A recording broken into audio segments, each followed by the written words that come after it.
بسم اللہ الرحمن الرحیم سبحان اللہ رب العالمین والصلاة والسلام علی خاتم الانبیاء محمد مصطفیٰ صلی اللہ علیہ وآلہ وسلم۔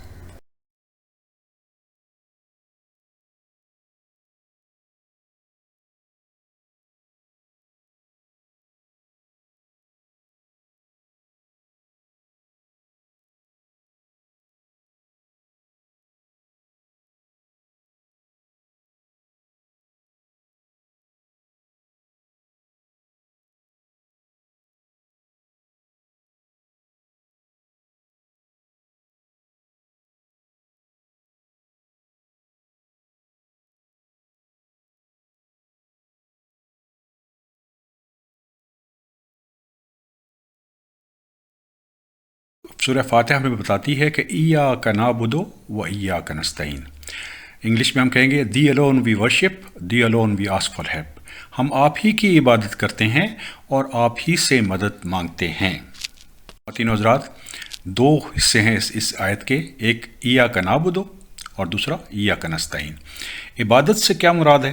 عبادت صرف 5 نمازیں نہیں ہیں خواتین و حضرات۔ عبادت از اے وے آف لیونگ۔ تو آپ نے حقوق اللہ بھی پورے کرنے ہیں، حقوق العباد بھی پورے کرنے ہیں۔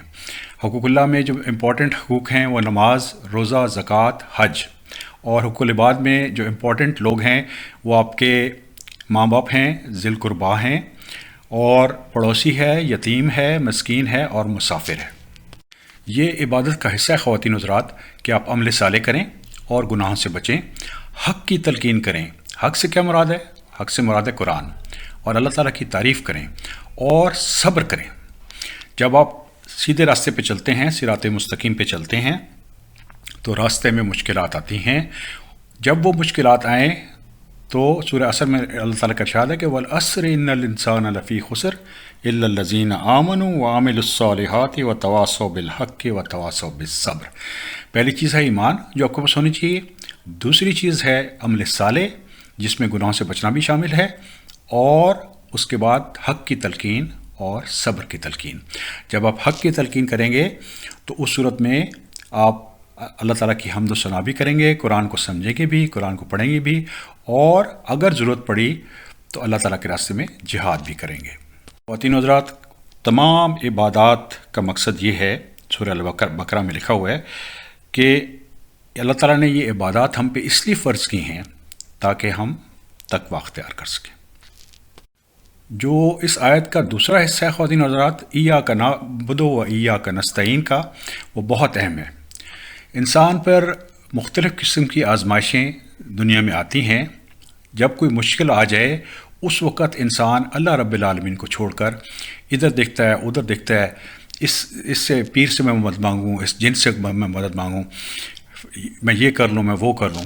لیکن اس وقت جب مشکل آئی ہو تو ذہن نشین رکھیے کہ ایاک نستعین صرف اور صرف اللہ تعالیٰ سے آپ نے مدد مانگنی ہے، کسی اور سے مدد نہیں مانگنی۔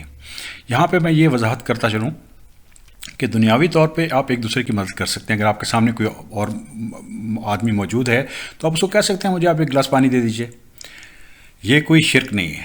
لیکن اگر آپ غیر مرئی طور پر کسی بلائیں گے، اللہ رب العالمین کو چھوڑ کر کسی بھی ہستی کو، چاہے وہ پیر ہے، فقیر ہے، چاہے وہ رسول ہے، اگر اس کو بلائیں گے، مدد کے لیے بلائیں گے، تو یہ شرک ہے۔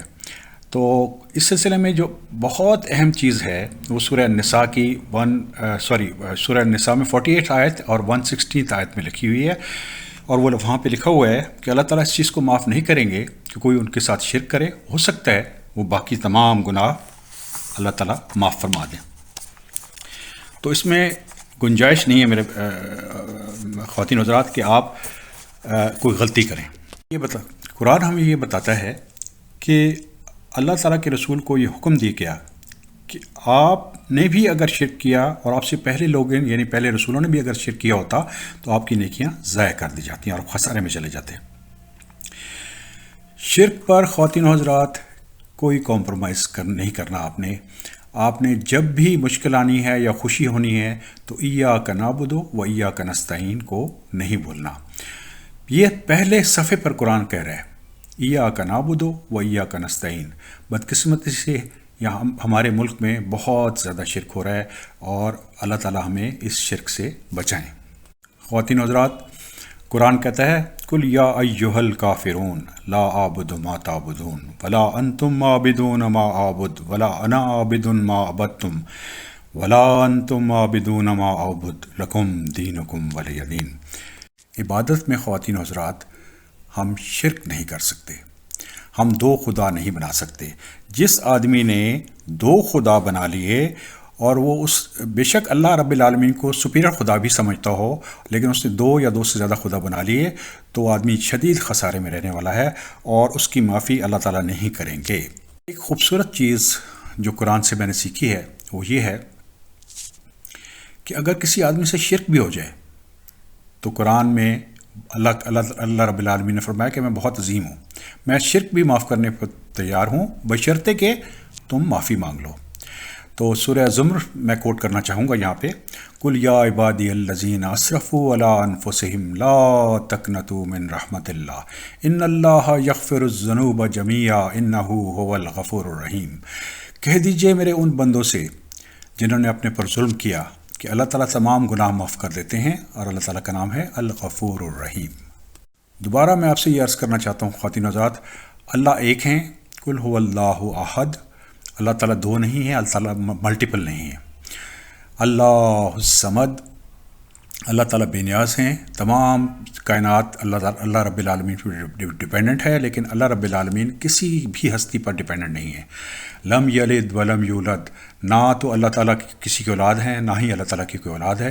ولم یکن لہ کفوا احد، اور نہ ہی کوئی اللہ تعالیٰ کے برابر ہے۔ کائنات میں کچھ لوگوں کا خیال یہ ہے کہ تمام کائنات ہی خدا ہے، جس کو وحدت الوجود کہتے ہیں۔ اسی کا فینسی نام جو ہے وحدت الشہود ہے اور توحید وجودی ہے۔ تو خواتین حضرات یہ بالکل جھوٹ ہے، کیونکہ اللہ رب العالمین نے پہلی چیز ہمیں یہ بتا دی کہ میں نے اس کائنات کو حق سے بنایا ہے، یہ سائے نہیں ہے۔ یہ جیسا کہ صوفیہ کہتے ہیں کہ یہ کائنات سایہ ہے اور صرف اللہ رب العالمین اس کائنات میں موجود ہیں، تو ایسا نہیں ہے۔ قرآن کہتا ہے کہ اس کائنات میں کوئی چیز ایسی نہیں ہے جو اللہ رب العالمین کی طرح ہو۔ تو یہ بہت واضح چیز ہے کہ ولم یکن لہ کفوا احد، کہ اللہ تعالیٰ کے برابر کوئی ہستی نہیں ہے، اور باقی ہستیاں موجود ہیں، یہ سائے نہیں ہیں، یہ کائنات اللہ تعالیٰ نے حق سے بنائی ہے۔ تو خواتین حضرات، خاص طور پہ جو میں آپ سے عرض کرنا چاہوں گا کہ وہ یہ چیز آپ اچھی طریقے سے ذہن نشین کر لیجئے کہ آپ نے ایاک نعبد و ایاک نستعین کو اگر وائلیٹ کیا تو اس صورت میں آخرت میں آپ کا کوئی مددگار نہیں ہوگا۔ اللہ رب العالمین ہمیں اس شرک سے اور کفر سے بچائیں، کیونکہ یہی سیدھا راستہ ہے۔ پہلی چیز اور آخری چیز جو بہت ضروری ہے وہ ہے ایمان، اللہ تعالیٰ پہ ایمان لانا، اللہ تعالیٰ کے فرشتوں پہ ایمان لانا، اللہ کے رسولوں پہ ایمان لانا، اللہ تعالیٰ کی کتابوں پہ ایمان لانا، اور یوم آخرت پر ایمان لانا۔ یہی ایمان ہے، اور اس میں غلطی نہیں ہونی چاہیے۔ اس کے بعد خواتین و حضرات لکھا ہوا ہے اہدنا الصراط المستقیم۔ اب یہ برج بن چکا ہے اللہ رب العالمین اور ہمارے درمیان، ایاک نعبد و ایاک نستعین۔ پہلا حصہ اللہ تعالیٰ کے لیے تھا، دوسرا برج بن رہا ہے، اور تیسرا حصہ اب سٹارٹ ہو رہا ہے جو بندے کے لیے۔ تو یہاں پہ بندہ اپنے رب سے یہ گزارش کر رہا ہے کہ اللہ رب العالمین مجھے سیدھا راستہ عطا فرما دیں، مجھے اس سیدھے راستے کی طرف ہدایت عطا فرما دیں۔ اب یہ صراط مستقیم ہے کیا، یہ سمجھنا بہت ضروری ہے۔ ایک سینٹنس میں عرض کروں گا کہ سورہ یاسین میں اللہ تعالیٰ کا ارشاد ہے وَأَنِعْبُدُونِی ھَذَا صِرَاطٌ مُسْتَقِیم، کہ میری ہی عبادت کرو، یعنی اللہ رب العالمین کی ہی عبادت کرو، اور یہی سیدھا راستہ ہے۔ سیدھے راستے پہ چلنے والی ہستی کون تھی؟ سب سے بہترین رحمت للعالمین۔ اور سورہ یاسین دوبارہ میں کوٹ کر رہا ہوں، یاسین والقرآن الحکیم انک لمن المرسلین علی صراط مستقیم۔ بے شک اللہ رب العالمین کے سیدھے راستے پہ چلنے والی ہستی رسول اکرم صلی اللہ علیہ وسلم کی تھی اور ان کے صحابہ کی تھی۔ اسی پیٹرن کو ہم نے اپنی زندگی میں کاپی کرنا ہے۔ حضرات، صراط مستقیم پر اگر آپ نے چلنا ہے تو آپ نے حقوق اللہ پورے کرنے ہیں، آپ نے حقوق العباد پورے کرنے ہیں، آپ نے گناہوں سے بچنا ہے، آپ نے حق کی تلقین کرنی ہے، آپ نے صبر کی تلقین کرنی ہے۔ یہی صراط مستقیم ہے۔ یہی حضرت محمد صلی اللہ علیہ وسلم کا راستہ تھا، اور یہی تمام انبیاء کا راستہ تھا، آدم علیہ السلام سے لے کر اور حضرت محمد صلی اللہ علیہ وآلہ وسلم کا۔ تو یہ صراط مستقیم خواتین و حضرات، اللہ تعالیٰ کے حکم سے اگر آپ نے قرآن سمجھنا شروع کر دیا تو آپ کو پتہ چل جائے گا کہ صراط مستقیم کیا ہے۔ الحمدللہ رب العالمین۔ اس کے بعد خواتین و حضرات، اللہ تعالیٰ کا ارشاد ہے، صراط الذین انعمت علیہم۔ قرآن میں ان لوگوں کا ذکر ملے گا جو سیدھے راستے پہ چل رہے تھے، جن پر اللہ تعالیٰ کا فضل ہوا۔ یہ کون لوگ ہیں؟ یہ وہ لوگ ہیں جنہوں نے حضرت محمد صلی اللہ علیہ وسلم کا راستہ اختیار کیا، حضرت ابراہیم علیہ السلام کا راستہ اختیار کیا، حضرت آدم علیہ السلام کا راستہ اختیار کیا۔ تو صراط مستقیم پہ چلنے والے لوگ، ان کو اس دنیا میں چھوڑ نہیں دیا جاتا، لیکن اللہ رب العالمین اس دنیا میں بھی ان پر فضل فرماتے ہیں، اور آخرت میں بھی ان کو بہت بڑا اجر ملے گا۔ اس کے بعد کیا لکھا ہوا ہے؟ اس کے بعد لکھا ہوا ہے، صراط الذین انعمت علیہم غیر المغضوب علیہم ولا الضالین آمین۔ نہ ان لوگوں کا راستہ جن پر اللہ تعالیٰ کا غضب نازل ہوا، جیسے قوم سمود تھی، قوم عاد تھی، فرعون تھا، ان پر اللہ تعالیٰ کا غضب نازل ہوا۔ اور نہ کہ وہ لوگ جو راستے سے بھٹک گئے، ان پہ غضب تو اللہ تعالیٰ کا نازل نہیں ہوا، لیکن وہ راستے پہ صحیح نہیں تھے۔ ایسے لوگ بھی آخرت میں شدید خسارے کا سامنا کریں گے۔ تو خواتین حضرات، میں یہ گزارش کروں گا کہ جب آپ قرآن پڑھ رہے ہوں، الحمدللہ رب العالمین پڑھیں تو اس کو آگے ٹریس کریں، الرحیم کو آگے ٹریس کریں، یوم الدین کو آگے ٹریس کریں، اہدنا الصراط المستقیم، صراط مستقیم کو آگے ٹریس کریں، صراط الذین انعمت علیہم، ان لوگوں کو ٹریس کریں جن پر اللہ تعالیٰ کا فضل ہوا، نہ کہ وہ لوگ جن پر اللہ تعالیٰ کا غضب ہوا، اور نہ ہی وہ لوگ جو راستے سے بھٹک گئے۔ الحمدللہ رب العالمین۔